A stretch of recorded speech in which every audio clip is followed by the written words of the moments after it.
Good evening, ladies. We have been this week in one of my favorite sections of Luke's Gospel, the second half of his introduction. All the way through chapters 1 through 4, Luke has been doing something really specific. If you look at the way he organizes this, he gives us all these parallels.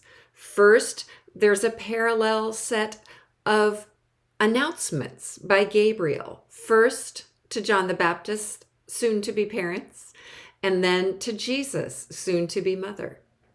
And then there's a set of parallels, the birth of John the Baptist and the birth of Jesus. And then in chapters 3 and 4, we get the last set of parallels, the introduction to John's ministry, and then the introduction to Jesus' ministry, beginning in chapter 3, verse 21. And we see in these introductory chapters, chapters 3 and 4, everything that Jesus will do and say in the rest of this gospel is rooted, founded in two fundamental realities of Jesus' life that Luke underscores for us in these chapters. And the first of that is his identity as the Son of God. And the second is his connection to the Holy Spirit. So let's talk just briefly about both of those things. First of all, Jesus' connection or Jesus' identity as the Son of God.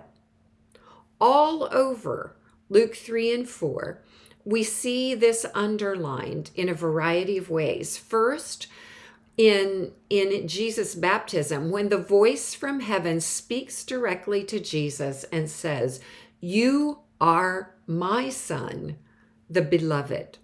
That is the foundational piece of everything else we learn about Jesus in this book. And then, as Dr. Miller pointed out to us in his video, this genealogy, which seems like an interruption to the narrative, is really there to underscore this. Right after the voice says to Jesus, "You are my Son," the narrator says to us, "This Jesus is the Son of God." That very last line of the genealogy. And then Jesus goes into that wilderness battle with the devil.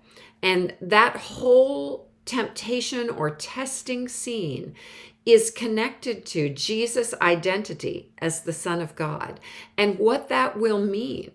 The devil says, "Well, since you're the Son of God, do this." And Jesus says, "No, this is how the Son of God responds." "Well, since you're the Son of God, how about this?" And Jesus says, "No, this is how the Son of God responds."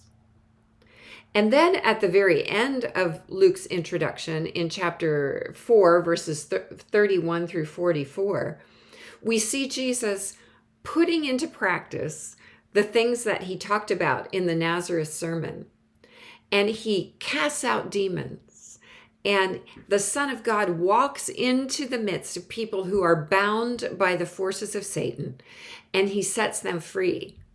And those demons, those enslaving forces, recognize him as the Son of God. Verse 34 of chapter 4, the demons say to Jesus, "Let us alone. What have we to do with you, Jesus of Nazareth? Have you come to destroy us? I know who you are, the Holy One of God." And then in verse 41, demons coming out were shouting, "You are the Son of God." So in Luke's introduction, he makes it very clear who this Jesus is that is going to be doing and saying things in the rest of the gospel. But the other thing that Luke solidifies for us in this introductory section is Jesus' intimate connection to the Holy Spirit. From his baptism all the way through the rest of the introduction, we see that Jesus is filled with the Spirit. He is led by the Spirit. He doesn't go into that wilderness encounter just randomly, but the Spirit leads him there. and he is anointed by the Spirit for the ministry that he will carry out. The power for Jesus' preaching, for his healing, for his casting out demons, for his victory over the devil, both in his own life and on behalf of others, comes through his connection, his unbreakable connection to the Holy Spirit. And so as we walk with Jesus through the rest of this gospel, the questions that lie before us are these. Do you know who you are in relationship to the Father? And how is your connection to the Holy Spirit? I pray that you will ponder those things in the days and weeks ahead. God bless you.